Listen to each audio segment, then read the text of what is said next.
spelled out, please, and your title. Good morning. I'm Saul Suarez. I'm a major over Harris County Sheriff's Office East Patrol Region.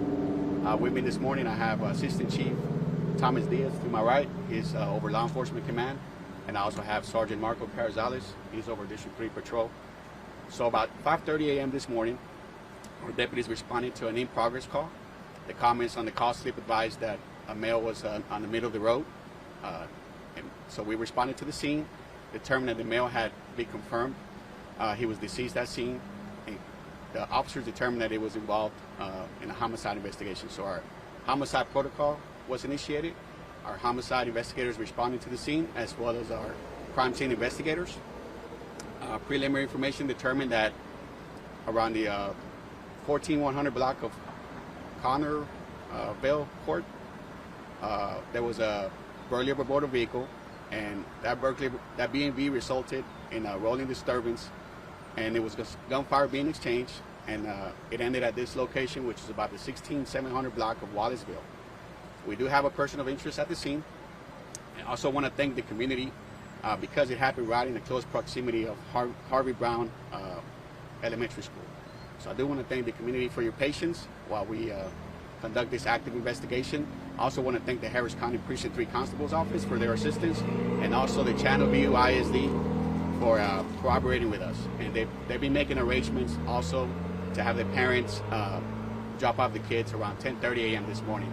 I do want to ask the community also to contact us if you have any information regarding this investigation.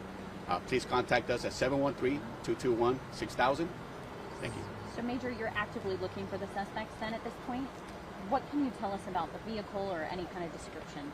Absolutely. So what we have is we believe to be multiple suspects that are still looking for. They were believed to be living in a small white four-door sedan vehicle. And is the deceased on scene just the male? And is that person considered a suspect in this? Yes, at this point, absolutely. And also, I do want to say that the male, the victim that's at scene, is between 16 and 20 years old. Pretty young. Yes. So what can you tell us about what transpired when the car was burglarized, the gun exchange? How did the gunfire start at the house? Were they driving? Kind of fill us in, walk us through what happened there. Yeah, so it was a rolling disturbance. It was gunfire exchange from vehicles, and it started in the Sterling Green subdivision, and it continued all the way to Beltway 8 and Sterling Green Drive, and then it continued all the way here. I do want to mention, we do have a rise of burglary of motor vehicles recently in the area. I do want to remind the community to continue to call us, continue to not put yourself in danger, and call 911 when you do see any type of incidents like this occurring. We do highly recommend you to contact us. The Sheriff's Office is committed to public safety. So it was a victim of one of those car burglaries who fired? That's preliminary right now. Okay. At early stages. Cannot confirm that right now, but yes. So then do you know who fired the shot that killed this person? Not yet. We do have a person of interest here at the scene, and we do know that it was a gunfire exchange between both sides, both parties. And then as this was happening, you said it was started in the neighborhood, went to the Beltway, and then eventually it all came to an end here. So the two vehicles that were involved in that was the sedan with all the suspects inside of it, and then was it this maroon truck? Yeah, so at this point I won't be able to confirm that, but yes, it was two vehicles. We do have a vehicle still at the scene. The other vehicle is the one that we're looking for. With the suspects? Correct. Okay. And then so did anyone actually see the sedan come to a stop and the body pushed out, or?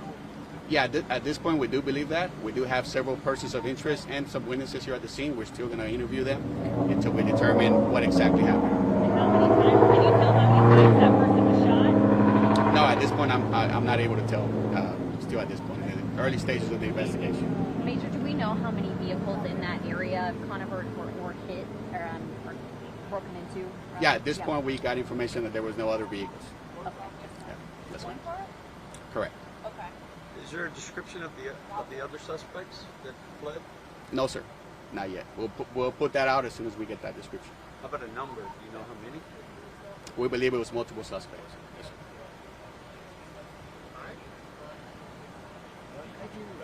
Thank you. No problem.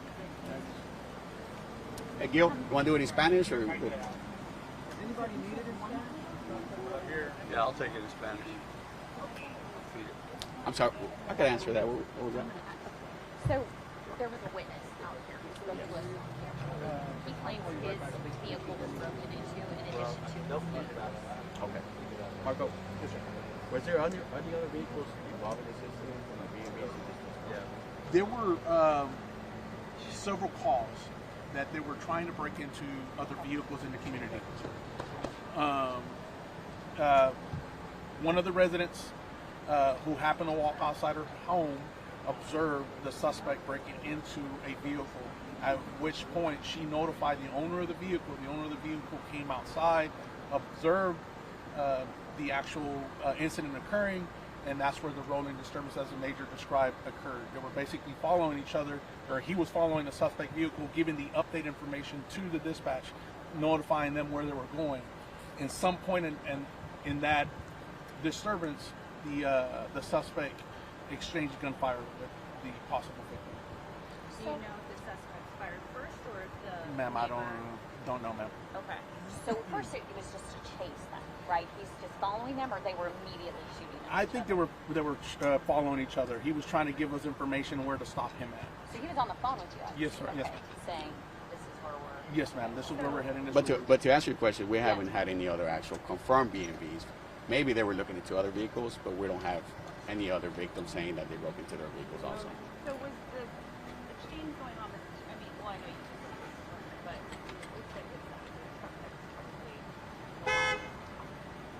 being fired where the exchange was.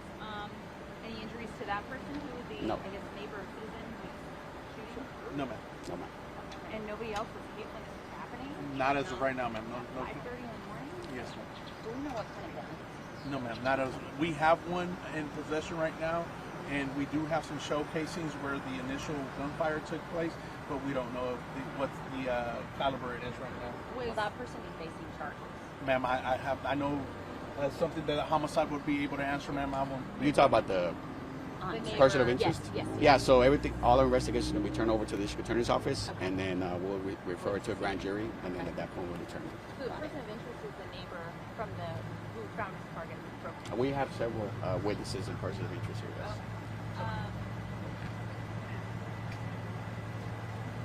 Can we go ahead and get you to do it in Spanish? I'll Yeah. finish and tell them what. Can you just bring that back around?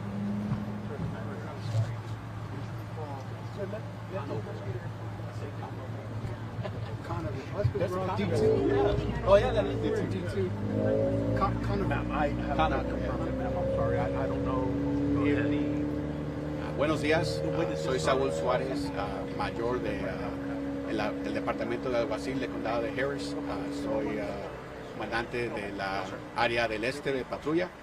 Aquí están aproximadamente 5:30 de esta mañana. Nuestros oficiales respondieron a una llamada donde estaba una víctima en la 16.700 calle de Wallaceville, en la calle.